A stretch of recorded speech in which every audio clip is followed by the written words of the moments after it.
Je lui dis, tu sais quoi, je vais revenir au Mexique et on va faire un business ensemble. On va vendre des limonades. Je vais devenir riche. Donc avec mon espagnol tout cassé, j'essaie de vendre des limonades et les gens étaient là, mais c'est qui ce mec? Il fallait que tous les matins je me lève très très tôt pour couper des fruits. Je gagnais Tu visais un job à 250 000 dollars par an dans la Silicon Valley, mais t'as choisi quand même de faire Tiny Pages avec un guignol qui fait des vidéos sur le web. Un SaaS, ça va toujours prendre beaucoup plus de temps que ce que t'imagines. Et ce qui s'est passé, c'est l'inverse. T'allais mais 10 fois plus vite que ce que moi j'imaginais que ça allait prendre. Cet homme est-il humain? Moi, quand j'ai commencé Tiny Pages, j'étais 50-50. Et aujourd'hui, je suis plus l'IA 80-90 et 10% moi. Mon métier, il a totalement changé. Du développeur code writer, celui qui écrit du code, c'est terminé. Un jour, on verra billion dollar company, un mec seul avec l'IA avec ses agents, quoi. Alors aujourd'hui, un épisode de podcast assez spécial, parce que je suis avec un invité de marque, je suis avec monsieur Jérôme, qui est mon associé sur Tiny Pages. C'est avec toi, Jérôme, que j'ai développé Tiny Pages, qui est le projet sur lequel on bosse ensemble aujourd'hui. Donc Tiny Pages, pour ceux qui connaissent pas, c'est une plateforme tout en un pour les formateurs et les coachs qui détestent la complexité technique. Donc c'est un outil tout simple, très intuitif, et voilà, c'est là-dessus qu'on travaille aujourd'hui. Jérôme, est-ce que tu peux déjà te présenter un peu, nous dire qui tu es? Ok, bah déjà, merci beaucoup Emilia de m'inviter sur ta chaîne.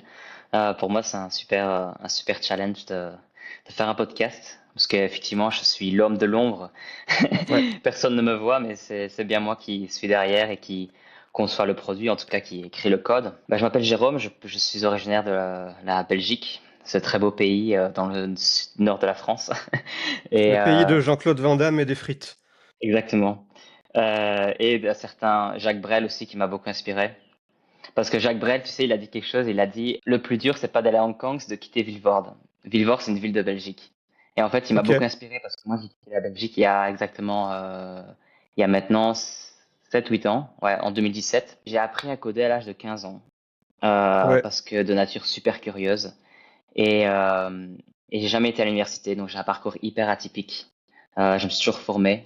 J'ai toujours été autodidacte, donc j'ai lu beaucoup de livres, j'ai lu beaucoup de documentation aussi. J'ai plus ou moins aujourd'hui 12 ans d'années d'expérience professionnelle, mais 4 5 ans en salariat, le reste en freelance slash entrepreneur, wannabe entrepreneur. Et qu'est-ce qui t'avait amené à la base à t'intéresser au code quand t'avais 15 ans? Est-ce que t'avais commencé avec le site du zéro? Bien sûr, c'est Ah une bah oui, tout le monde référence. a même moi j'avais appris un peu les bases avec ça. Avec un certain Mathieu, Ouais, ouais, Mathieu tu connais? Nebra. C'est ça, ouais. Et qu'est-ce qui m'a amené à m'intéresser? Ben, vers l'âge de 14 ans, j'ai reçu mon premier, enfin mon père a acheté notre premier ordinateur. Et c'est naturellement quand j'ai commencé à utiliser l'ordinateur, j'ai commencé à naviguer sur Internet. Et en fait, j'étais fasciné par les sites web. En fait, je me demandais comment est-ce qu'on crée ça. J'étais vraiment curieux, je comprenais pas. Je me dis mais comment ça fonctionne? Et c'est comme ça naturellement que je me suis intéressé à ça. Et directement, je suis tombé amoureux du code. Et j'ai passé des heures à écrire du code, à lire de la documentation. Et puis à un certain moment, j'ai même commencé à faire des sites internet pour le voisin, pour le commerçant du coin. Et j'allais aussi chez les gens dans mon village ou dans les alentours pour aller formater leur PC, pour aller réinstaller Windows, une version piratée. Ah ouais, d'accord. Parce que leur PC était super lent et tout, donc je leur ai dit pas de problème, moi je peux vous formater le PC. Et je faisais tout ça pour, je pense à l'époque c'était 50 €.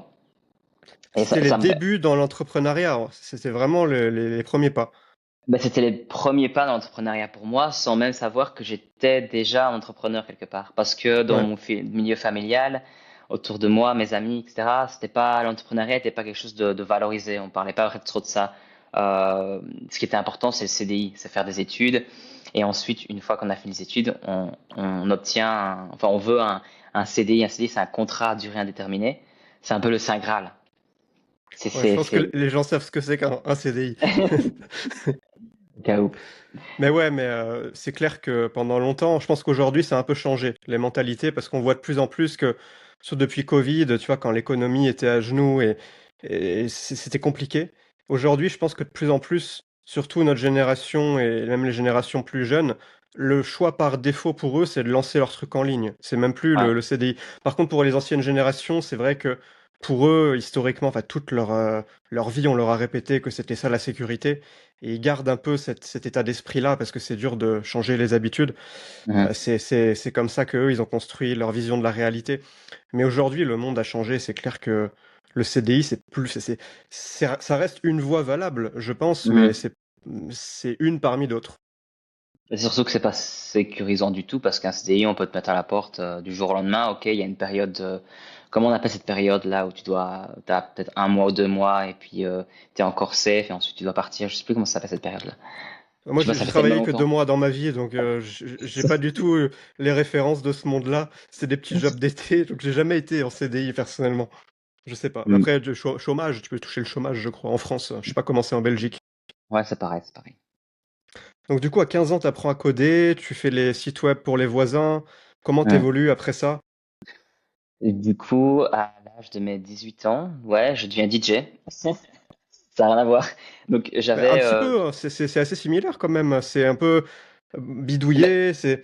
ouais, mais c'est toujours cette nature curieuse qui me pousse à explorer mes passions, ce que j'ai envie de faire. Et à cette époque-là, j'ai envie de faire de la musique, de faire danser les gens, de faire la fête aussi beaucoup. Et comme je voulais pas aller à l'université, parce que pour moi, je pensais que j'avais cette croyance que j'étais pas capable d'aller à l'université. Parce qu'à l'école, alors je sais pas comment ça se dit en France pour le coup, mais en Belgique, on appelle ça les secondaires de 12 à 18 ans. Je crois que c'est le lycée ou le collège en France. Ouais. Et j'ai raté 2 fois, donc j'ai redoublé 2 fois. Donc j'ai dû recommencer 2 années. Et en fait, j'avais cette croyance que j'étais pas bon à l'école. Parce que j'étais pas, en vrai, ce que j'ai compris par la suite, c'est que l'école m'intéressait pas du tout. Ce que j'apprenais Hmm. n'était pas intéressant. Et donc, évidemment, j'étais en échec. Et du coup, naturellement, ça a un peu implémenté chez moi à cet âge-là des croyances limitantes. Et je me suis dit, bon, bah, moi, je vais pas à l'université parce que de toute façon, je vais pas y arriver, ça sert à quoi? Donc, je vais faire de la musique. Et donc, pendant 4 5 ans, j'étais DJ et encore une fois, une nouvelle fois, les week-ends, j'allais mixer dans les bars, je faisais des soirées, j'ai fait un peu de composition musicale et aussi en parallèle, je travaillais dans une société de son et lumière où je faisais le light show. Donc j'allais dans les événements, donc on montait tout le matériel, on faisait toute la structure, on mettait les lumières, et puis 2 3 heures avant l'événement, j'utilisais une console de lumière qu'on appelait Avolight, et je me suis auto-formé à utiliser la console pour contrôler les lumières. Donc je faisais les jeux de couleurs, les mouvements, etc. Et j'adorais ça. J'adorais en Ouais. fait créer, j'adorais en fait pouvoir contrôler les machines et donner vie aux machines et faire en sorte qu'on ait un beau spectacle, que le son et la lumière soient, euh, soient accordés. Et en plus, comme j'étais DJ, je connaissais tous les sons électroniques. Donc j'arrivais à synchroniser les lumières Ah, sur les ok. sons. Et les gens Trop bien. adoraient. Enfin, je trouvais qu'en plus, inconsciemment, que la lumière est bien synchronisée, ça donne un effet encore plus waouh, tu vois, c'est encore plus magique. Et, Ouais. euh, et puis, j'ai fait ça pendant 4 5 ans. Et puis, malheureusement, j'ai eu un accident de voiture, je me suis endormi au volant.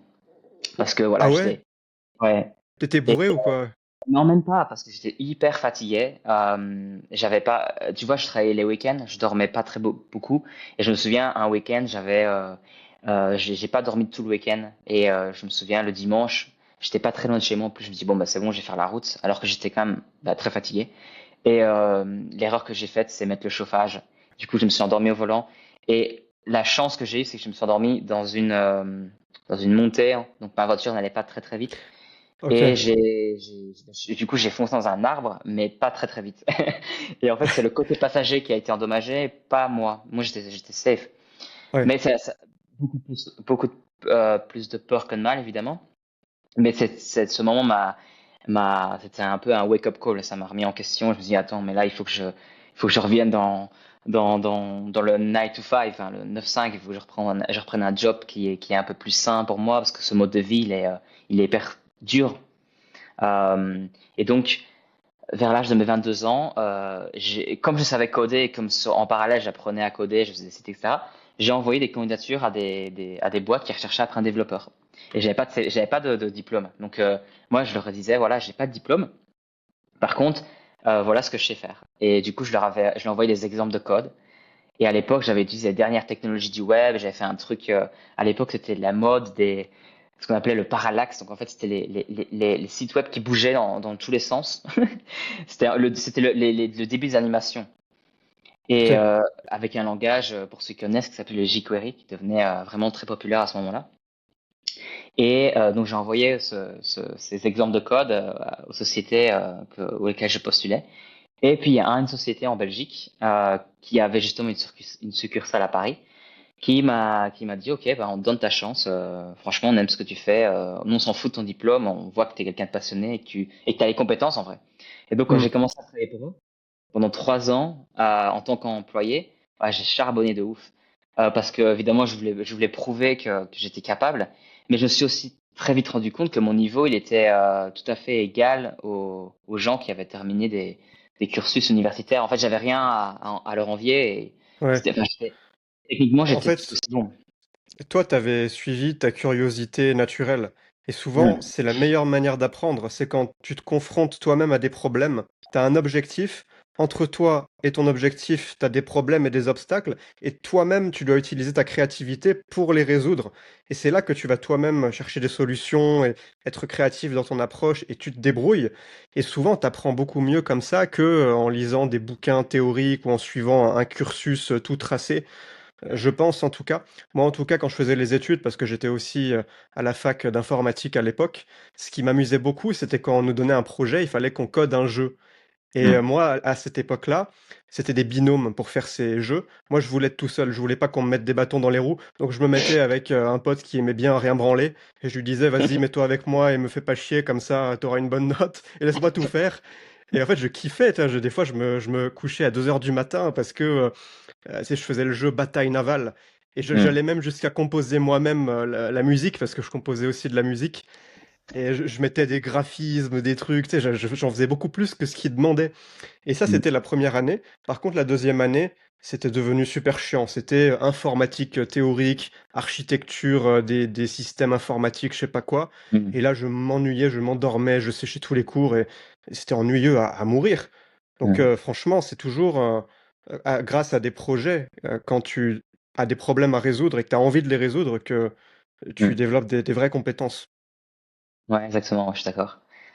Et du coup, par la suite, j'ai demandé à partir à Paris parce que, comme je t'avais dit, Société avait une succursale à Paris. Donc, je demandé à partir à Paris parce que je me trouvais un peu à l'étroit en Belgique. Je voulais justement continuer à explorer ma curiosité, mais aussi je voulais euh, avoir des opportunités beaucoup plus intéressantes. Je trouvais que à Paris, il y avait plein de boîtes tech, ça bougeait, le milieu de start-up bougeait, etc. Et du coup, je suis parti à Paris en 2000, fin 2016. Et là, ça a été le début d'un nouveau changement pour moi, effectivement, parce que j'avais jamais vraiment quitté la Belgique. Donc le Belge qui arrive à Paris, euh, c'était euh, c'était super. Et c'est là où je me suis rendu compte que je voulais devenir un digital nomade. Ah ouais, Donc c'était la mode à l'époque, il commençait à y avoir des vlogs, des mecs en tongs qui faisaient des vlogs en Asie, qui disaient je travaille depuis mon ordinateur au bord de la plage. Bon, en vrai, personne travaille au bord de la plage, mais moi aussi j'étais hooké de ouf par le ouais, lifestyle à cette période-là. C'est d'ailleurs quand je me suis lancé et que je suis parti en Asie, ça coïncide. ouais. Et du coup, pour moi, ce qui s'est passé quand je suis arrivé à Paris, c'est que j'ai bossé un peu à Paris et puis voilà, j'étais animé par En fait, j'étais animé par le désir de liberté. Je voulais voyager, je voulais explorer. Encore une fois, guidé par ma curiosité. Mais je voulais pas travailler. C'était un peu au départ, je me suis dit, mais en fait, ce que je veux, c'est être libre. Et donc, je suis parti un jour, je suis parti. Alors là, j'ai fait un 360. Je suis parti en voyage au Mexique avec un ami. Et quand j'étais avec cet ami au Mexique, donc on passe 15 jours au Mexique. Et durant mon voyage, je rencontre une Mexicaine. C'était un date sur Tinder. Et donc on se retrouve. Et elle m'apporte ce qu'on appelle je crois en espagnol, c'est des paletas. Ce sont des glaces à l'eau avec des fruits. Et elle m'apporte ça et je lui dis, mais elle faisait ça elle-même. Et je dis, mais c'est super bon ce que tu fais. Enfin, pourquoi tu les vends pas? Pourquoi tu fais pas un business, etc. Elle me dit, ah mais non, j'ai pas trop envie, j'ai peur, etc. Je dis, ok. Du coup, on reste en contact. Je reviens en France. Et là, moi, j'avais qu'une envie, c'est de retourner au Mexique.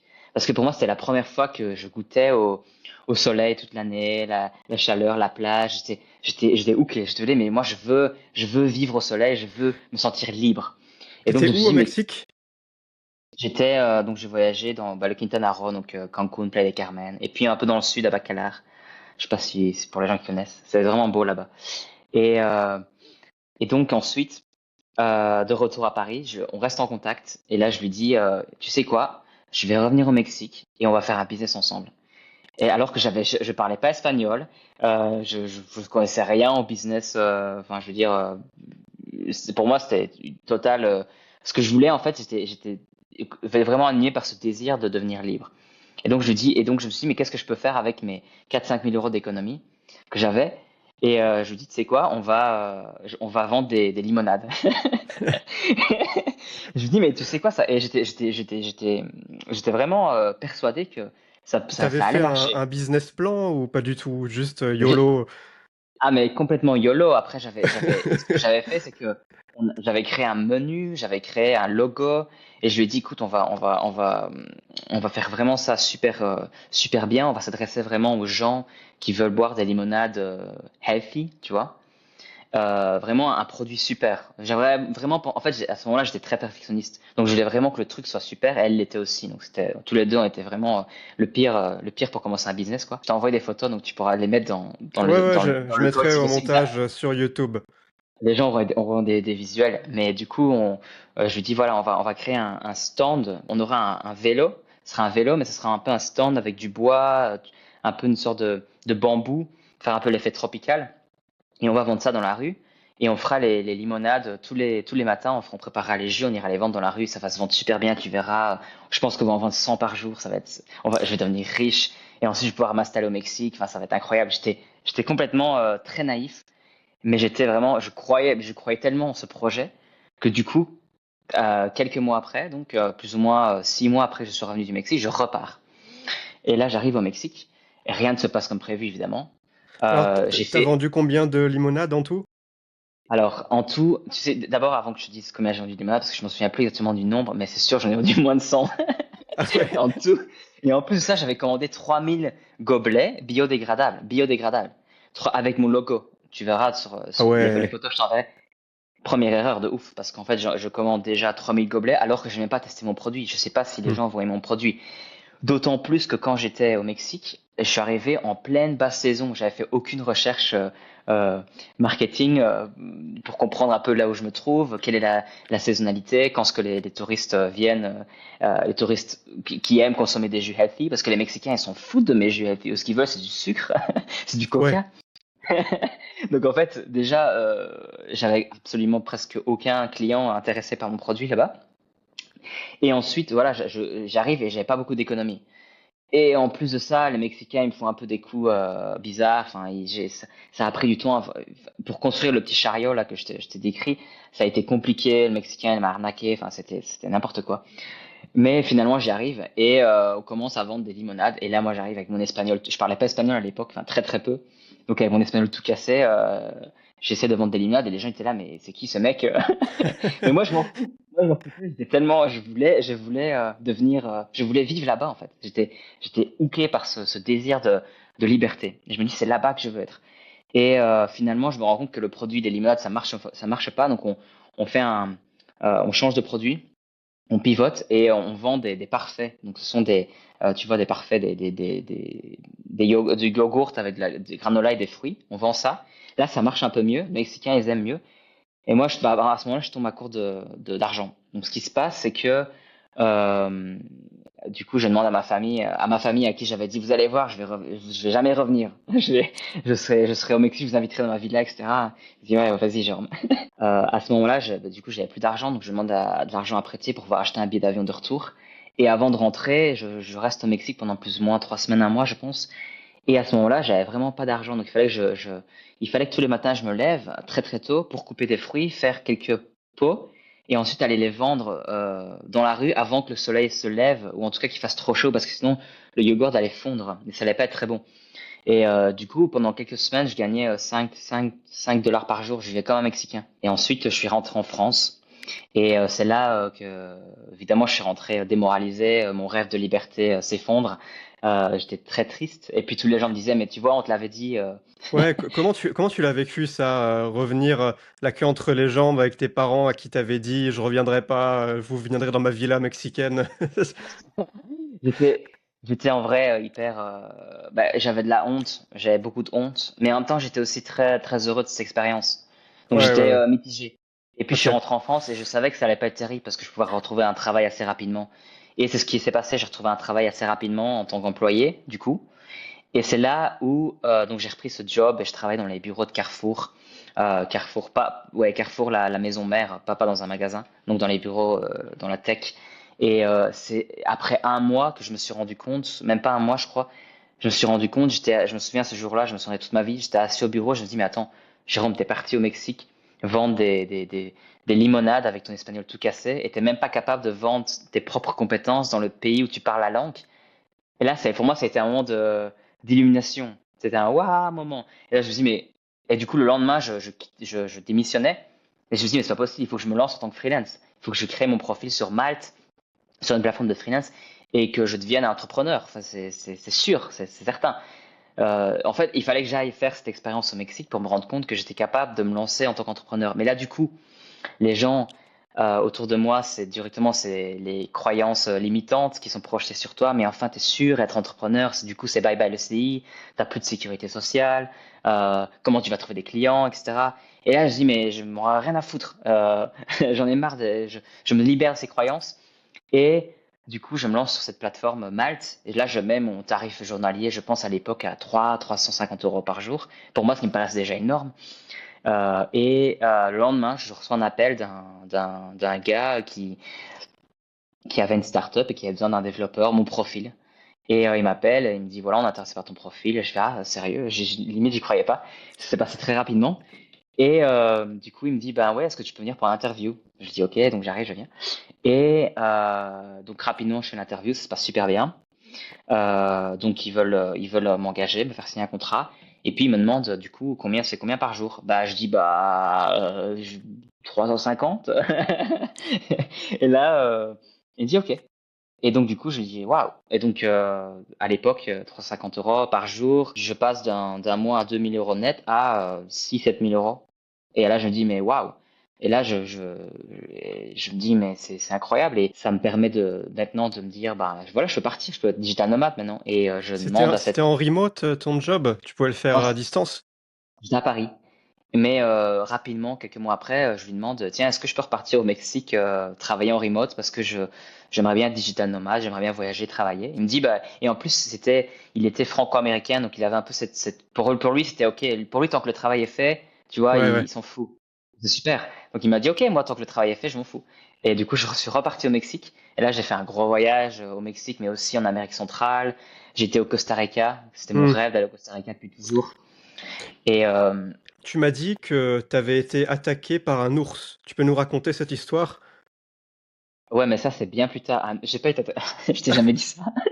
C'est vrai? J'ai Qui jamais c'est été qui m'a dit attaqué par ça? j'ai pas été attaqué par un ours. J'ai vu des ours, mais j'ai jamais été attaqué par Ah, un ours. t'as vu l'ours, d'accord, ok. Mais ça, c'est bien après. Ça, c'est il y a 2, 3 ans de ça. C'est très récent. Donc ça, c'est pas au Costa Rica. Il y a pas d'ours au Costa Rica. Ok, ok. Euh, et puis ensuite, après, je rentre à Paris. Et là, je me dis, ben voilà, mon rêve de digital nomade, voyager en travaillant, c'est fait. Maintenant, qu'est-ce que je fais maintenant? Et là, du coup, je me questionne, je me dis, mais qu'est-ce que je peux faire? J'ai fait ce que je voulais faire, donc je me sens un peu perdu. Donc je me dis, on était en janvier 2020. Mais je dis, bah, je vais aller en Asie. J'ai encore jamais été en Asie. Donc je pars en Asie. Et je partais pour un énorme voyage. Donc j'ai commencé par l'Inde. Et ensuite, je suis parti au Vietnam. Puis je voulais faire le Laos, le Cambodge, la Thaïlande, Singapour, la Malaisie, Indonésie, Philippines. Donc je partais pour un an. Et puis Covid, le fameux Covid. Quelques mois après quelques mois après le commencement de mon voyage, le Covid apparaît. Ouais. Et là, j'arrive en Thaïlande. Alors qu'à la base, je voulais pas rester en Thaïlande du tout. Et depuis lors, je suis en Thaïlande ça se passe. Et ça va faire maintenant presque 6 ans. Purée, 6 ans. Waouh. Ouais, ça va super vite. Et en vrai, je me sens super bien en Thaïlande. Je suis super heureux. Et en Thaïlande, j'ai eu l'occasion de alors, je suis arrivé en Thaïlande en 2020, donc c'était le début de la période du second bull market, donc Oui. dans la crypto. Donc là, L'euphorie totale de la crypto. ça a été aussi pour moi une période assez intense parce que j'ai travaillé pour des gros projets crypto parce que je m'intéressais à la blockchain de manière curieuse. Encore une fois, je me suis intéressé à la blockchain, aux technologies blockchain. Donc j'ai commencé à écrire mes premiers smart contracts sur Ethereum en Solidity. Et du coup, j'ai été assez rapidement engagé dans une boîte américaine qui faisait de la crypto. Et en fait, je me suis trouvé, c'était le Far West pour moi parce que moi, j'étais là, je voulais faire les choses bien, je voulais vraiment que les choses de manière honnête, je veux dire. Et en fait, j'étais vraiment dans le mauvais milieu parce que j'étais pas du tout entouré de gens qui étaient intéressés par la technologie. J'étais entouré de gens qui voulaient faire de l'argent rapidement et ils s'en foutent de la technologie ou de ce que. Enfin, ils ont des promesses marketing en relation avec la technologie, mais c'est pas du tout ce qu'ils veulent faire. J'étais vraiment dans le mauvais moment. C'était une période très intense pour moi. Aussi une période de profonde transformation où j'ai participé à des projets. J'ai aussi cofondé 2 startups dans la crypto. Et tout s'est soldé par des échecs parce que j'étais avec des mauvais partenaires, les mauvais projets. J'ai mis mon énergie au mauvais endroit, clairement. Mais c'est une période où j'ai beaucoup appris aussi sur la nature humaine dû aux trahisons professionnelles que j'ai dû vivre. C'est le petit Jérôme naïf de cette période. Il s'est fait défoncer Ouais. pour aujourd'hui être un Jérôme beaucoup plus stable, beaucoup plus réfléchi. Mais si c'était à refaire, je ferais pareil parce que c'était des cadeaux. Enfin, ce sont Hmm. toujours, hein, c'est vraiment des cadeaux qui m'ont permis d'évoluer et de grandir, qui ont fait mal évidemment, mais qui m'ont permis d'évoluer et de grandir. Et aujourd'hui, ben, du coup, on a commencé Tiny Pages il y a 1 an et demi, où ça se passe beaucoup mieux. On crée un vrai projet avec des vrais clients, on délivre de la vraie valeur, les gens sont contents, on a des super retours positifs. On nous a même demandé de créer un Trustpilot alors qu'on n'avait pas de Trustpilot, donc ça Ouais. c'est quand même incroyable. Et je prends énormément de plaisir. Voilà pour le parcours. Parce que quand on s'est rencontrés, donc moi je voulais lancer le projet Tiny Pages, je suis pas développeur. Donc je me suis dit, je vais mettre un message sur mon Telegram et puis je vais voir s'il y a des développeurs qui me contactent. Jérôme fait partie de ceux qui m'ont contacté. Et toi, à ce moment-là, tu étais un peu dans une réflexion existentielle, qu'est-ce que je vais faire? Et tu allais un petit peu te résigner à redevenir salarié, mais tu allais quand même avoir un super job. Tu m'as dit que tu visais un job à 250 000 dollars par an dans la Silicon Valley, vraiment le top des jobs de la tech, mais tu as choisi quand même de faire Tiny Pages avec un guignol qui fait des vidéos sur le web. Voilà. Tu vois ce que Alors, un guignol que j'appréciais beaucoup d'ailleurs. Ah, bah merci, ça fait Mais, plaisir. mais en fait, voilà, pour effectivement, à ce moment-là, donc on était en août 2024. Ouais, En août 2024. J'étais à San Francisco parce que mon ex-copine était américaine et elle me disait mais viens à San Francisco parce que moi j'étais un peu décliné de l'entrepreneuriat, j'avais tout ce que j'avais entrepris c'était soldé par des échecs, ça fonctionnait pas pour moi donc je me suis dit mais bon bah en fait ce que je vais faire c'est aller dans la Silicon Valley, trouver un job et je serai en sécurité parce que j'étais assez découragé et elle me poussait aussi à venir avec elle à San Francisco évidemment et mais au fond de moi, j'avais toujours ce désir de créer quelque chose et de pouvoir de créer cet asset, d'avoir mon propre business. Donc, au fond de moi, j'avais toujours une lueur d'espoir. Et je me souviens, j'ai vu ton message, je crois que c'était mi-août 2024.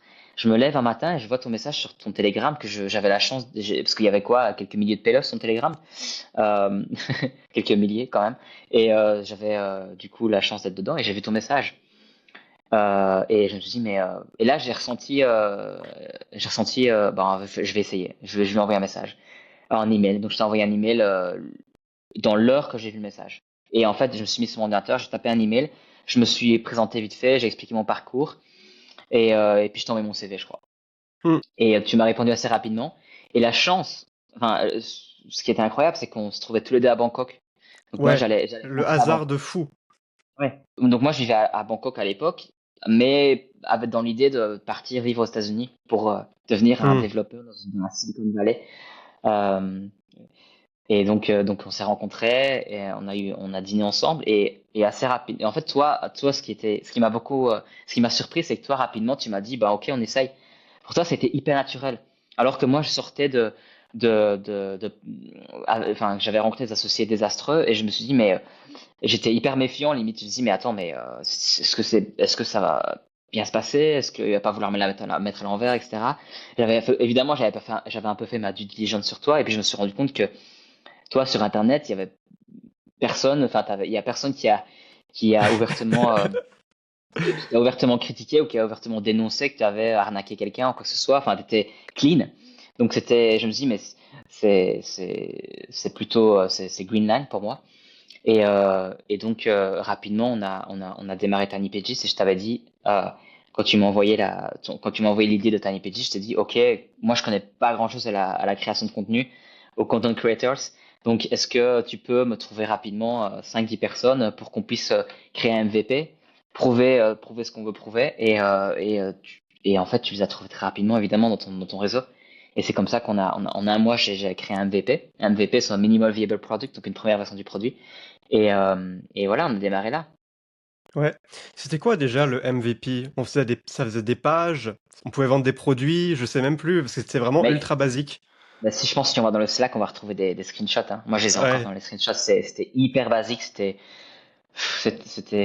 Mais en fait, on voulait me démontrer qu'avec un éditeur Markdown, avec un éditeur simple, on peut créer une page très rapidement. On Hmm. voulait en fait démontrer ce côté frictionless. Euh, et je Juste pense que pour dire un truc, l'idée de base de Tiny Pages, c'était que la plupart des outils marketing sont des usines à gaz. C'est beaucoup trop complexe pour rien.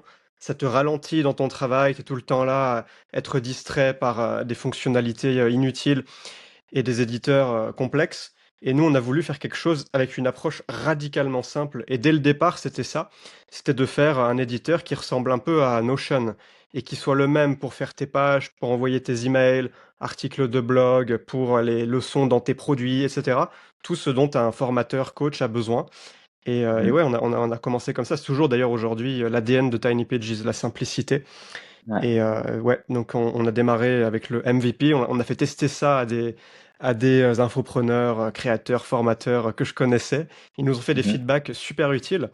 Et ça, d'ailleurs, ça a été vraiment chouette. Je pense qu'on n'aurait pas pu améliorer le produit à ce point-là si on s'était pas confronté rapidement au feedback réel de vrais Ouais. potentiels clients. C'est quelque chose que je t'avais dit dès le départ. Je t'avais dit, il faut absolument qu'on ait des feedbacks. Il faut que la feedback loop soit la plus courte possible entre ce qu'on fait et ce que les gens comprennent et comment ils l'utilisent. Et encore aujourd'hui, on est assez proche de nos clients. On a un groupe, on leur parle. Euh, c'est hyper important d'être super proche des premiers utilisateurs. Du coup, on a développé, disons, la première version vendable en 4 mois. Je crois qu'on l'a sorti fin décembre 2024, quelque chose comme ça, officiellement. C'était Ouais. encore un prototype, hein, mais ça fonctionnait, ça faisait le taf. Il manquait des fonctionnalités qu'on a ajoutées par la suite, mais on l'a lancé aussi rapidement. Et d'ailleurs, moi, à la base, quand je voulais lancer le SaaS, avant de te rencontrer, j'en avais discuté un peu avec des amis entrepreneurs de l'idée. Ils me disaient, tu sais, un SaaS, ça va toujours prendre beaucoup plus de temps que ce que tu imagines. Toi, tu t'imagines, ça va prendre 6 mois, en fait, ça va prendre 2 ans. Et ce qui s'est passé, c'est l'inverse. C'est que toi, t'allais mais 10 fois plus vite que ce que moi j'imaginais que ça allait prendre. Et j'étais là, mais comment c'est possible que... Et cet homme est-il humain? Tu vois, mais tu codais vraiment très très vite. Et les Mais fonctionnalités, tu les shippais à une vitesse fulgurante. quand on a commencé à NIPG, j'avais ouais, 11 ans d'expérience professionnelle. Donc ça fait 11 ans que je suis dans le code. J'ai créé plusieurs SaaS le passé. Donc en fait, j'avais une vision très claire de comment exécuter les choses. Et en plus de ça, je me souviens quand on a commencé à NIPG, c'est quand l'IA commençait à devenir, c'est Claude Sonnet 3.5 je crois à l'époque, quand l'IA commençait à devenir plus ou moins OK pour écrire du code. Donc c'était vraiment le début du vibe coding. Je pense que le terme vibe coding n'existait pas encore à l'époque. C'est Hmm. fou, on parle de il y a un an et demi, il y a un an et demi, ça c'est incroyable à quelle Ouais. vitesse ça a évolué maintenant. Maintenant, tout le monde sait ce que c'est que le vibe coding, hein. Le vibe coding, c'est coder avec de l'IA. Ouais. Donc euh, moi quand j'ai commencé Tiny Pages, peut-être que j'étais 50-50. Donc l'IA faisait 50, 50 moi. Et aujourd'hui je suis plus l'IA 80, 90 et 10% moi. C'est incroyable. En fait, mon métier, il a totalement changé. Il s'est fait défoncer par l'IA, dans le bon sens du terme, évidemment. Moi, je suis pas pour dire, oh mon Dieu, l'IA va me remplacer, pas du tout. Je trouve que c'est un outil incroyablement. Enfin, j'ai eu plusieurs crises existentielles, je crois que j'en ai déjà fait part aussi. Mm. Parce que moi, à 15 ans, je lisais la documentation, j'ai passé des heures à écrire des lignes de code. C'est énormément de temps investi. Et aujourd'hui, il n'y a plus personne qui fait ça. Mais C'est, il a fallu que toi tu le fasses pour devenir un développeur senior et avoir la compétence profonde de pouvoir dire là le code que l'IA me pisse c'est de la merde, là c'est bien, et être capable de séparer le bon code du mauvais code. Parce qu'aujourd'hui quelqu'un qui démarre de zéro, bah, peut-être qu'il va trop faire confiance au code de l'IA, il va y avoir des bugs ou des failles de sécurité, des choses comme ça. ouais, carrément, ouais. En fait, ce qui fait ma force, c'est que je sais comment orchestrer des systèmes et des architectures. En fait, je comprends comment on connecte les dots. Et dans un projet comme Tiny Pages, qui est quand même un projet à l'apparence minimaliste et simple, derrière, il y a quand même beaucoup de choses qui se passent. Et pour ça, si je lui dis à l'IA, ok, bon, code-moi un SaaS pour les créateurs minimalistes, parce que notre SaaS, il est aussi le fruit et la réflexion de nos utilisateurs, de leur utilisation, de ce que toi, en tant que founder, parce que tu as le founder fit, parce que toi-même, tu as rencontré ces difficultés, donc tu sais comment construire le produit pour ne pas les rencontrer à nouveau. Donc en fait, il y a toute une réflexion, il y a tout un travail que l'IA, je comprends pas, elle sait pas exécuter ça. Toi d'ailleurs, comment t'as vécu le fait de s'associer? Toi, t'avais déjà lancé des projets où t'étais associé. Moi, c'était la première fois que je m'associais. Et en fait, j'avais souvent un peu galéré avec des freelances où ça se passait pas toujours très bien. J'avais du mal en fait avec le fait de donner des ordres ou de manager les gens. J'ai toujours eu un peu de mal avec les humains. Et à l'inverse, j'aime pas non plus être managé ou recevoir des ordres. Tu vois, moi, j'étais un peu électron libre. Et en fait, avec toi, ça s'est très bien passé parce que toi, tu as ta responsabilité, c'est le code. Et moi, je vais pas aller te dire, ouais, Jérôme, là, la fonction, j'aime pas trop comment tu l'as écrite. Tu vois, j'ai pas mon mot à dire, tu vois, c'est ton domaine. Et à l'inverse, moi, je connais le marché auquel on s'adresse, les problèmes, tu vois, si je te dis, bah voilà, là, cette fonctionnalité, là, il y a un problème, ça va pas, tu me fais confiance. Et en fait, on a chacun notre zone de responsabilité qui vont pas venir entrer en conflit. Et je pense que pour ça, ça fonctionne très bien. On se marche pas sur les pieds et on arrive à développer le projet de manière harmonieuse comme ça. En fait, on a tous les deux notre zone de génie. Et on est tous les deux très bons dans ce qu'on fait. Et en fait, pour créer un SaaS à deux aujourd'hui, on a besoin de deux profils similaires au nôtre. Un gars qui est totalement focus sur la tech, le produit, l'architecture. Et puis toi, plus sur la conception produit, évidemment aussi, mais marketing, distribution, etc. Et le fait que toi, tu as déjà une audience, des gens qui te suivent et qui te font confiance, ça a été pour nous un énorme leverage parce que les gens ils te faisaient confiance et quand tu as annoncé Tiny Pages, naturellement tu as des gens qui ont Mm, rejoint Tiny Pages alors que même toutes les fonctionnalités n'étaient pas présentes ouais. parce que justement il y a toi et qui te font confiance. On a plein d'utilisateurs, si des fois je fais des appels, ils me disent que c'est parce que c'était moi et ils me font confiance depuis longtemps. Et donc ils se disent, si c'est Emilio qui lance ça doit être bien. Alors que si j'avais été total inconnu, bah, ce serait passé peut-être un peu plus inaperçu. Le démarrage, en tout cas, aurait été beaucoup plus long. Il aurait fallu qu'on aille tester des canaux Mm. différents et mettre plus d'efforts. Lever de l'argent, avoir des stratégies comme ça, de marketing, alors qu'aujourd'hui on peut justement se faire de bootstrap, donc de pas avoir de l'argent d'investisseurs parce que justement Ouais. on En a les gros, tu compétences. as deux manières de lancer un SaaS, donc un logiciel en ligne. C'est soit de faire le bootstrap, c'est-à-dire tu fais tout toi-même en partant de zéro, tu gères ton propre marketing, tu te débrouilles pour choper les clients avec les réseaux, ou lever des fonds. Donc utiliser l'argent des VC à faire des levées de fonds et là tu vas pouvoir dépenser beaucoup plus d'argent très vite, mais tu vas diluer évidemment les parts de ta société. Parce que si tu bootstrap, ce qui est bien, c'est que là, Jérôme et moi, on est à 50-50, on n'a pas dû céder des parts à des investisseurs dès le début. Est-ce que tu penses que on peut lancer un SaaS tout seul aujourd'hui avec l'IA? Tu sais, maintenant, tu en as plein qui veulent lancer leur SaaS vibe codé. Ils se disent, je vais tout coder avec Claude et puis je vais faire des posts sur Twitter et les gens vont aimer. Tu penses que c'est si facile que ça? Donc, je pense qu'il n'a pas fallu attendre l'IA pour ça. Il y a des gens qu'on appelle les indie hackers aujourd'hui, enfin, ils sont très peu, mais ils existent, qui ont été capables et qui sont toujours capables de créer un produit, de le marketer et de le distribuer et ils sont seuls. Il y a un gars qui est très connu qui s'appelle Peter Levels, qui est très suivi sur Twitter, qui a créé par exemple Nomadlist, qui est à la base un annuaire où tu peux rechercher toutes les villes pour les nomades. C'était juste un listing avec toutes les villes, combien ça coûte de vivre là-bas, les accommodations, enfin c'est vraiment tout simple en fait. Puis il a tourné Hmm. ça il a mis un membership pour pouvoir que les gens se connectent entre eux, les nomades se connectent entre eux. Et le mec, il est seul. Après, c'est un gars qui a aussi, je pense, lancé 90 projets. Il y a peut-être 5 projets qui ont réussi. Donc, en fait, il a pas fallu attendre l'IA. Aujourd'hui, avec l'IA, c'est effectivement pour quelqu'un qui est à l'aise avec l'IA, effectivement, oui, on peut tout seul. Je Hmm. pense que un jour, on verra le billion dollar company d'un mec seul avec l'IA avec ses agents, quoi. Ouais, ouais, c'est clair. Ça arrive, ça. Du coup, on lance officiellement la première version fin 2024. Et puis alors 2025, là, je me rappelle, on était au Vietnam, on s'est fait un speedrun de développement où là, on a ajouté toutes les fonctionnalités, pouvoir mettre ton nom de domaine, upsell, order bump, les coupons de réduction, toutes les features un peu marketing, héberger des vidéos nativement sur TinyPages, donc toutes les fonctionnalités qui n'étaient pas essentielles absolument pour pouvoir l'utiliser, mais qui étaient quand même importantes. Là, on a tout développé. Et ouais, on s'est fait un peu une retraite productive à Da Nang, au Vietnam. Mm. Ça, Mhm. c'était, je dirais, premier trimestre 2025 et deuxième un C'est peu par extension. il y a exactement il y a un an. Ouais, c'est ça. Putain, ça va vite, hein. Et puis après, on a intégré l'IA aussi à partir de l'été de l'année dernière. Et ça, c'était vraiment dans notre vision. C'était de pas juste faire un outil cool, un peu mieux que les autres, mais c'était de faire quelque chose d'innovant. Et donc aujourd'hui, on a intégré l'IA, c'est-à-dire qu'avec Tiny Pages, l'IA est dedans, ça peut générer des pages de vente, des séquences email.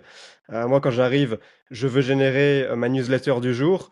J'ai une idée en tête, bah, je dis voilà mon idée à l'IA, et puis bam, elle me fait une première version. Après, je modifie toujours évidemment, mais ça me fait gagner un temps fou, tu vois. Et nous, notre mission Mhm. avec Tiny Pages, c'est de réduire la distance entre tes idées et la publication. Et donc, ça permet de justement de gagner en productivité, d'aller beaucoup plus vite. Et puis, on attaque de plus en plus. Mais ça, c'était un gros challenge, tu m'avais dit, Jérôme, techniquement.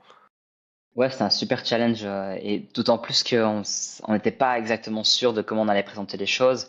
En gros, ce qu'on voulait faire, c'était, tu arrives sur la landing page de Tiny Pages, tu dis ce que c'est quoi ton business, ce que tu veux vendre, et bam, ça te sort la landing page, ça te sort la séquence email, et tout est installé dans ton espace Tiny Pages. T'as plus qu'à toi mettre ton contenu et ensuite tu peux connecter ton Stripe et tu peux commencer à vendre.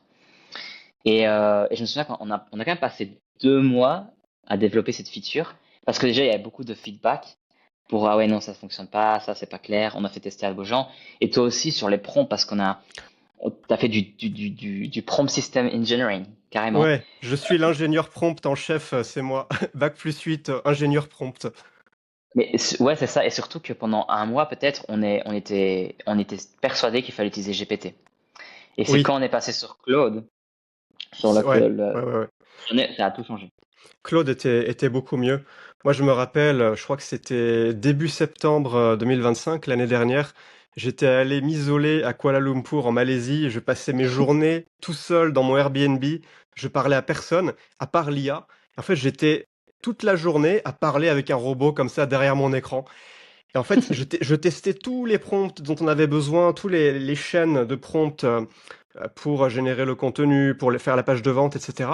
Et en fait, il me rendait complètement fou, le GPT. J'avais beau lui dire, par exemple, je veux de la spécificité dans le texte de vente. C'est un bon texte de vente, il faut donner des Mhm. détails, il faut que ce soit croustillant quand tu le lis. Si c'est juste des généralités abstraites, c'est nul.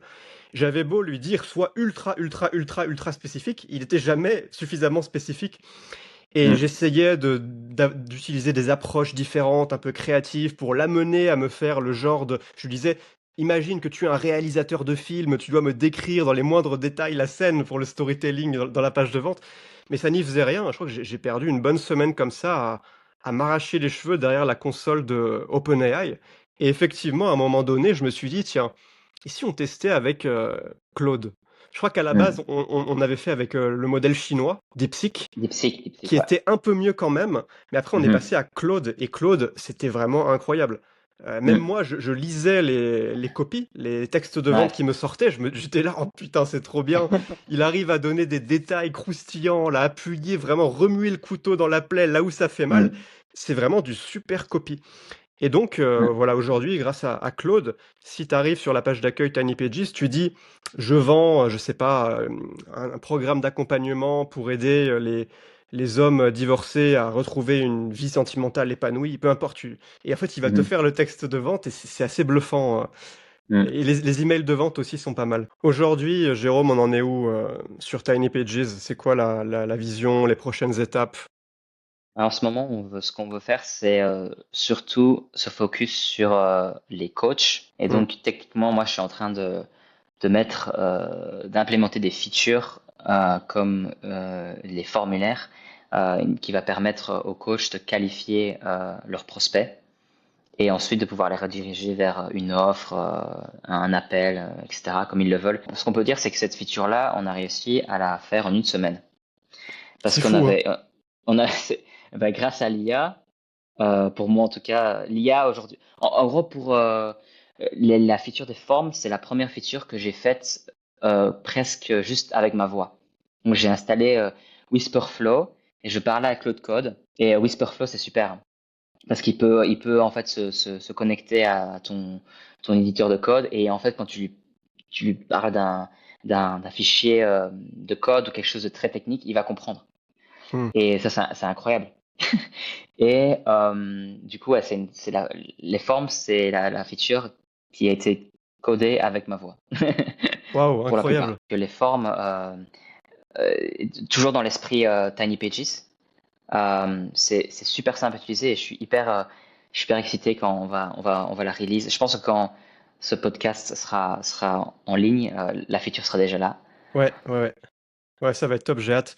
Et pour expliquer un peu la logique derrière cette direction-là, pourquoi des formulaires, ça peut paraître un peu anodin, des formulaires, on peut en faire avec Google Forms, etc. Euh, Moi, j'ai vraiment changé d'avis il y a quelques mois. Enfin, j'ai eu beaucoup de réflexions ces dernières années sur l'évolution du marché de l'éducation en ligne, la formation en ligne, où ça va. Et j'ai vraiment l'impression que le modèle que moi j'ai appliqué pendant quasiment une dizaine d'années, c'est-à-dire vendre juste des formations avec des vidéos dans un espace membre, mais c'est tout. Ça, j'ai l'impression que ça marche de moins en moins parce qu'aujourd'hui, les gens déjà, ils peuvent demander à ChatGPT quand ils ont des questions, soit ils prennent leur téléphone, voilà, comment être plus productif, voilà, j'ai ce problème. Ils peuvent décrire leur contexte, avoir des réponses personnalisées. Donc, pour juste des petites informations, c'est devenu une commodité.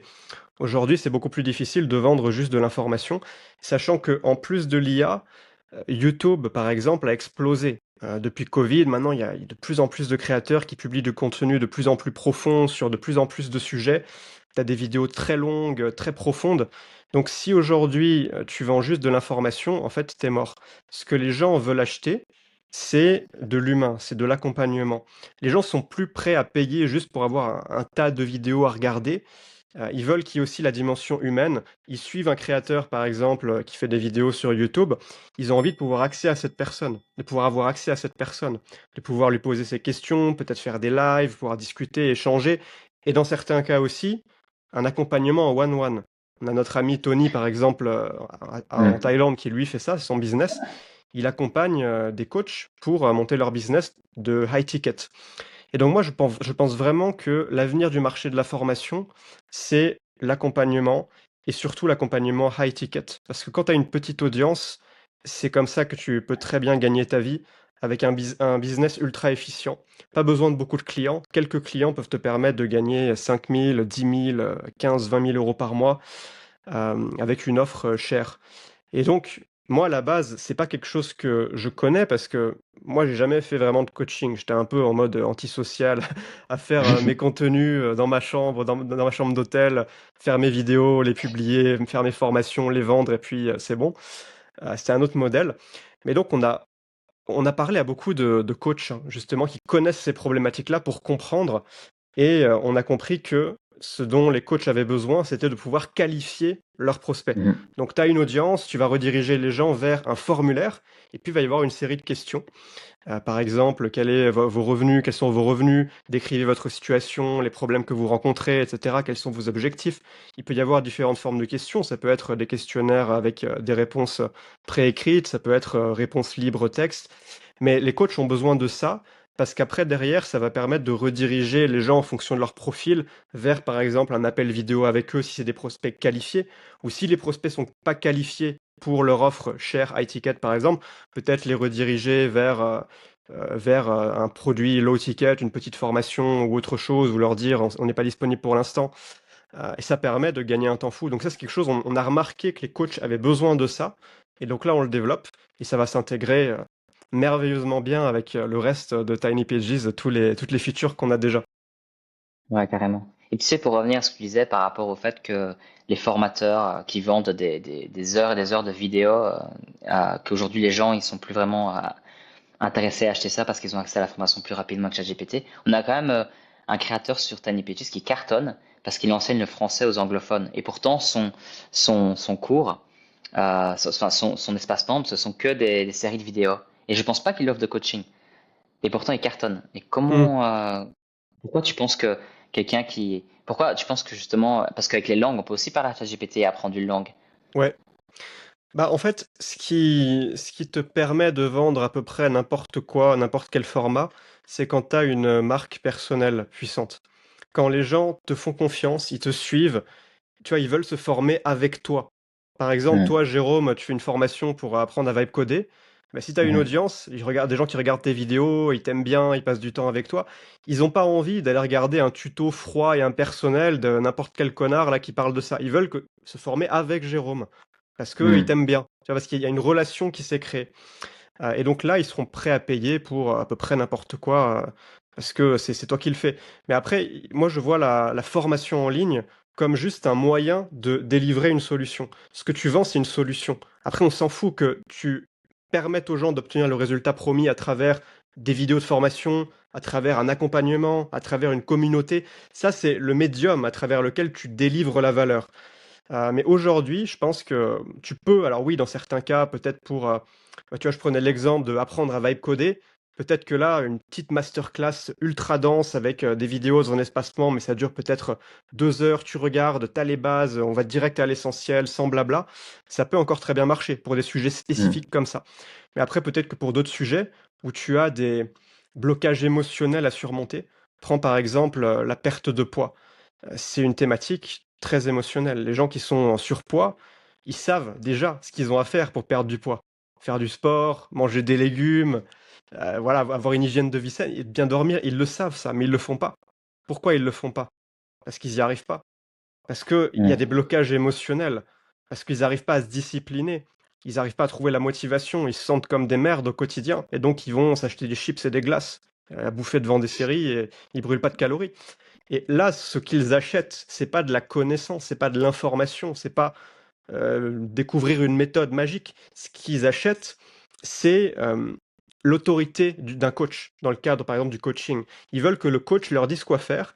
Et comme il va y avoir cette dynamique où le coach a un mandat d'autorité sur la personne, l'élève, eh ben, l'élève va juste passer à l'action, se bouger le cul. Il va pas se trouver Mhm. d'excuses parce qu'il veut pas décevoir le coach. Et là, il y a une dynamique qui est complètement différente. Ce que tu achètes, c'est pas le produit, c'est pas l'offre, t'achètes le coach. T'achètes parce que tu veux qu'il Mhm. soit derrière toi et qui t'aide à obtenir les résultats parce que tu sais que toi, t'arriveras pas à obtenir les résultats tout seul. Quelque chose que je remarque aussi, c'est que, tu sais, moi, quand j'ai commencé la vente de formation, l'infoprenariat en 2016, c'était un truc nouveau. Les gens, ils connaissaient pas. Pour beaucoup, c'était la première fois qu'ils entendaient parler d'une formation. Ils avaient jamais acheté de formation, ils découvraient ça. Il y avait un côté nouveau. Aujourd'hui, je pense que toi, tu as déjà acheté des formations. Tout le monde a déjà acheté des formations sur des sujets Mhm. divers et variés. On a tous acheté des formations qu'on n'a jamais ouvertes. Tu vois. Moi, le premier, Mhm. ça arrive. Même des formations chères, des fois, tu te dis putain, pourquoi j'ai acheté ça? J'aurais pas dû. Je n'avais pas besoin. Mais en fait, je pense que les gens, de plus en plus, ont compris que acheter une formation, ça voulait pas dire qu'ils allaient avoir des résultats. Ils ont vu qu'ils en avaient acheté plein, ils s'étaient pas allés jusqu'au bout, ils avaient eu la flemme. Et c'est pas la faute du formateur, c'est eux-mêmes qui n'ont pas eu la discipline et la rigueur d'aller jusqu'au bout. Et c'est ok. Peut-être que c'était pas leur priorité. Tu vois, moi, des fois, j'ai acheté une formation, par exemple, sur la muscu au poids de corps, je l'ai jamais ouverte. C'était pas ma priorité. Mm. Mais si à ce moment-là, j'avais pris un coach humain qui me met des claques ou des claques virtuelles si je fais pas mon entraînement aujourd'hui, bah là, j'aurais pas voulu avoir l'air d'un con. Tu vois, j'aurais fait mon entraînement. Là, je l'aurais fait. Donc, c'est vraiment des dynamiques différentes. Et je pense que là, on va vraiment, surtout avec l'IA maintenant qui est omniprésent, tout est automatisé, robotisé, de plus en plus impersonnel. L'humain va avoir de plus en plus de valeur. Et je vois pas en tout cas comment l'IA pourrait concurrencer les coachs humains. Il va y avoir une part du marché, ça va être du coaching IA, mais il va toujours y avoir le coaching humain. Parce que l'IA, elle peut te donner des conseils et te dire quoi faire, mais tu t'en fous. C'est un Ouais, robot, t'en fous, ouais. t'en as rien à Mm. foutre. Si tu fais pas ce qu'elle te dit, elle va pas t'engueuler. Peut-être qu'elle va t'engueuler virtuellement, mais tu sais que c'est fake. Tu sais qu'il y a pas de substance derrière, il n'y a pas une conscience posée sur toi qui va être déçue, qui va dire t'as pas fait le boulot. Parce que Mm. l'IA n'a pas de conscience. Enfin, Et je puis crois. tu vas lui dire, tu vas lui donner une excuse et il va te dire, ah oui, you're absolutely right. Ouais, ouais, ouais. En plus, elle te valide dans toutes tes conneries. Si t'es Ouais. pas d'accord, ah non, je suis pas d'accord avec le conseil que tu me donnes là, parce que ceci, parce que excuse bidon numéro un, excuse bidon numéro 2. Elle va te dire, ah oui, oui, oui, oui, oui, t'as raison. Oui. Le coach, il va te mettre des tartes. Il va te dire, non, non, Ouais. il y a un chemin, un objectif, on fonce tout droit. Je t'ai déjà balisé le chemin, mais ne fais pas des détours, ne Mm. dévie pas là, sinon on va pas y arriver. L'IA, elle veut pas te dire ça. À moins Mm. peut-être que si, en fait, peut-être que si tu lui donnes le bon contexte, si tu fais un agent IA qui est conçu pour ça, qu'est-ce que t'en penses? Ça doit être possible, mais je pense que tu sais malgré tout que l'IA en a rien à foutre et qu'elle va pas être déçue. Si Je pense que tu... déjà, regarde, avec Claude, si tu lui mets des bons prompt systems, donc c'est-à-dire des prompts qui va avoir à chaque fois qu'il te répond. Et tu lui dis voilà, tu me réponds d'une certaine façon. Claude, pour ça, je pense qu'il écoute. Enfin, il écoute. Il est il est plutôt bon pour ne pas justement te, te valider dans tout ce que tu dis. Et je me souviens d'ailleurs, on a eu un utilisateur qui, tu sais, dans notre landing page, dans notre création d'offres. Donc, une fois qu'on est sur la landing page, qu'on dit ce qu'on veut faire, quel business on veut vendre, tu arrives sur l'éditeur et ensuite il y a un chat pour affiner ton offre, pour qu'on te fasse une belle landing page. Et on utilise aussi Claude là. Et du coup, parce que tu as fait tu as un super travail, Claude, il va poser les bonnes questions. Et d'ailleurs, c'est un feedback qu'on a eu beaucoup. Claude posait vraiment les bonnes questions pour affiner leur offre et les gens, en fait, ils aiment beaucoup parce que justement, on a vraiment bien prompté l'agent Claude. Ouais, en gros, c'est un chat qui va défoncer ton offre. Il va aller trouver les failles, t'expliquer comment l'améliorer, te poser les bonnes questions pour que tu puisses lui donner plus de contexte. Et après, il rédige la page de vente avec ce contexte-là. Et c'est comme ça que ça Mm. peut être une offre vraiment pertinente au lieu de quelque chose de générique. Et effectivement, des fois, il prend pas ton bullshit, tu vois. Si tu dis oui, Non, blablabla, non, non, il va aller vraiment te challenger et ouais. t'obliger à donner des bonnes réponses, à réfléchir et il va il, pas il- te laisser tomber dans la facilité. il est aussi très direct. Et Hmm. on a un client qui lui a répondu, arrête de me parler mal. Ah ouais, ah oui. Jérôme, comment tu vois l'évolution du métier de développeur? Parce que quand toi t'as commencé, c'était pas du tout le même métier que c'est aujourd'hui. Bah, du coup, quand j'ai commencé professionnellement à l'âge de 22 ans, il fallait toujours aller lire la documentation. À l'époque, on utilisait Stack Overflow, donc c'était un peu le forum des développeurs. C'est là où on allait quand on avait un problème, et souvent il y avait un code avec avec la meilleure réponse. Et donc on prenait le code, on le copiait, on le mettait dans son code. Ça fonctionnait pas, on essayait. Donc en fait, il y avait là où je mettais des journées à créer une feature, aujourd'hui j'en mets que, je sais pas, quelques minutes, quelques heures. Enfin, ça, le métier du développeur code writer, celui qui écrit du code, c'est terminé. Maintenant, le code est devenu une commodité. C'est devenu juste un élément.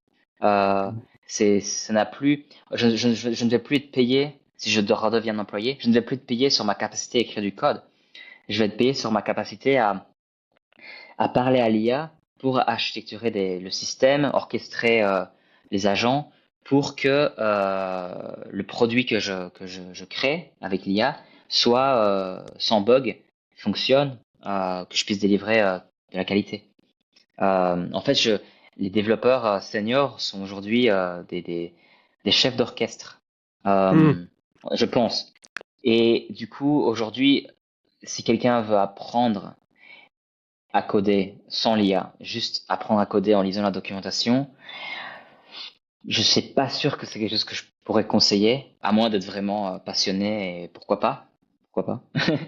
Mais aujourd'hui, je pense que tout s'est accéléré, ça avait une vitesse folle. Tu sais, je prenais vraiment du plaisir à écrire le code avant. J'adorais ça parce que chaque ligne de code permettait de donner vie à un élément sur une page web avec lequel tu pouvais interagir. Aujourd'hui, ça, bah, du coup, le plaisir, je le prends plus à parler, à allumer mon micro et à parler à l'IA.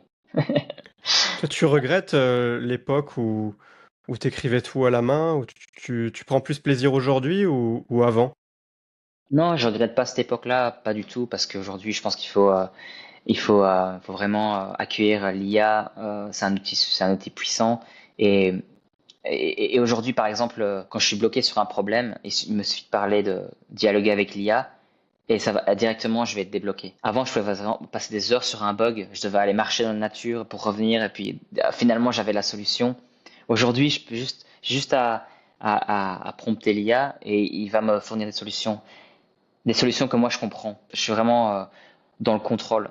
C'est-à-dire que, par exemple, la manière dont je code, ça va être très mon contexte, le contexte de code que je vais donner à l'IA est très très réduit.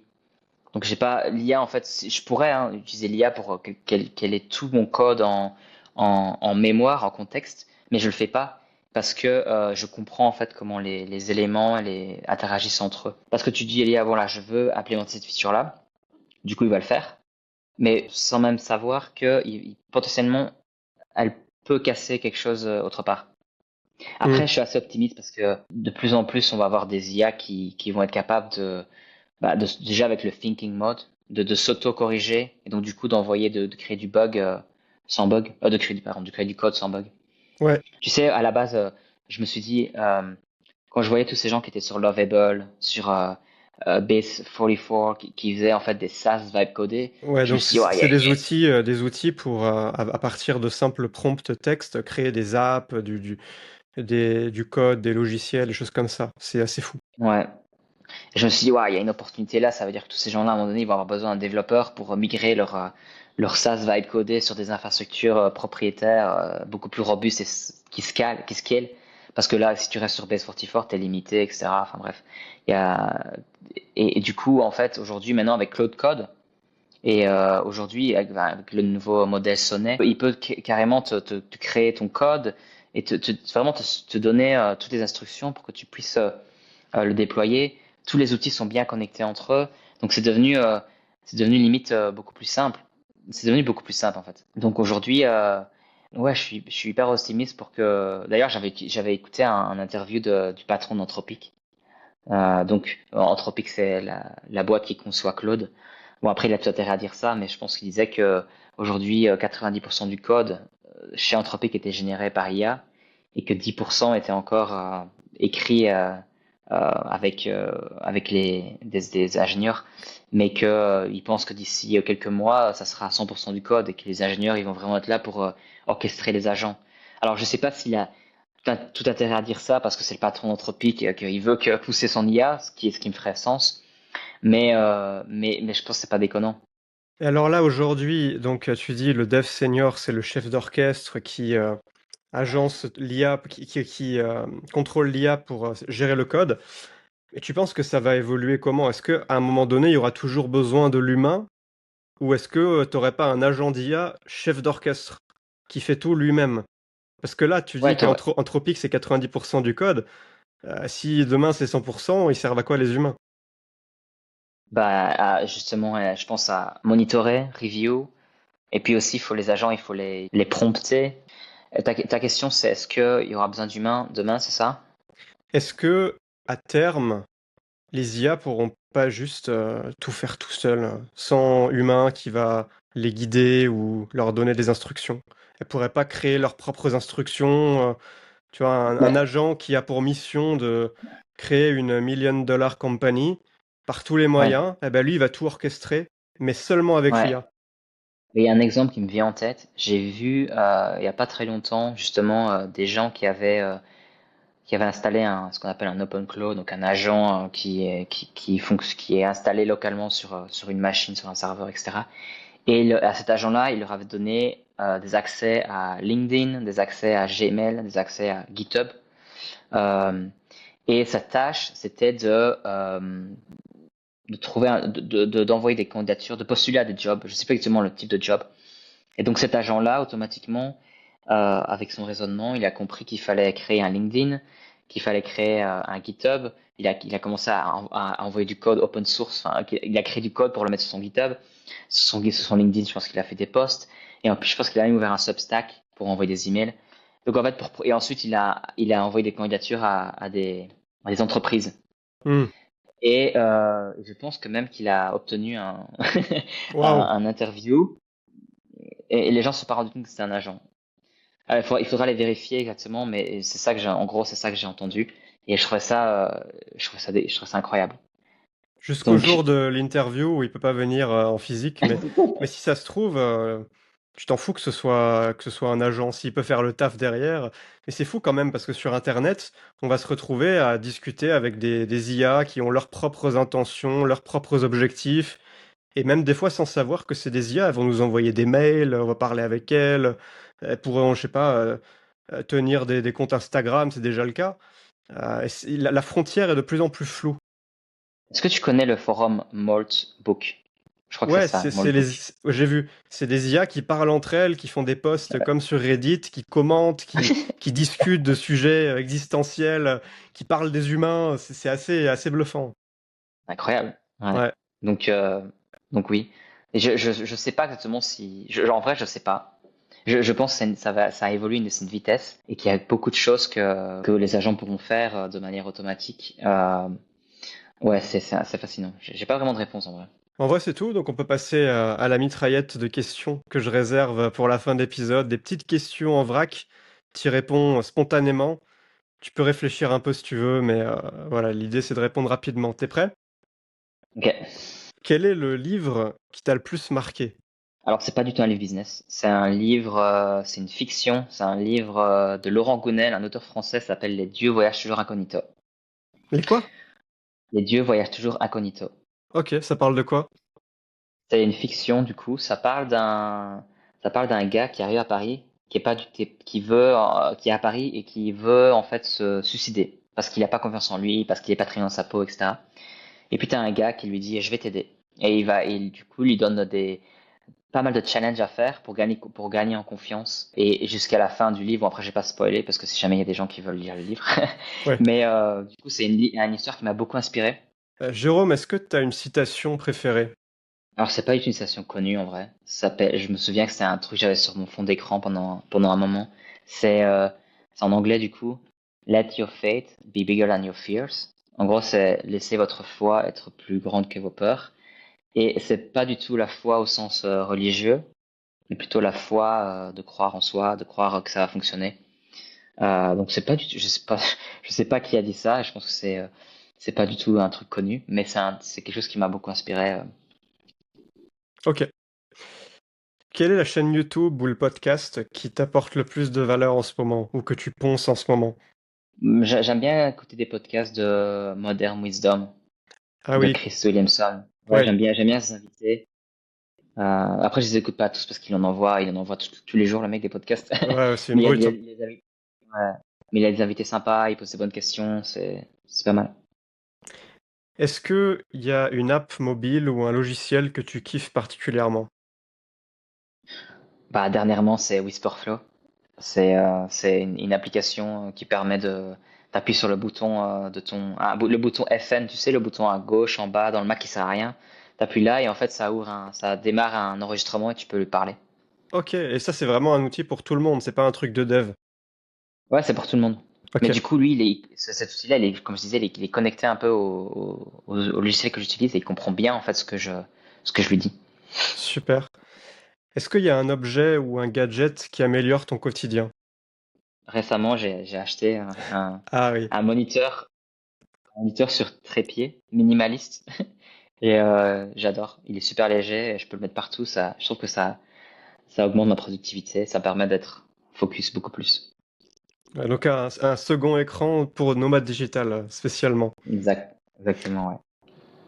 Quelle a été ta meilleure décision sur les 12 derniers mois?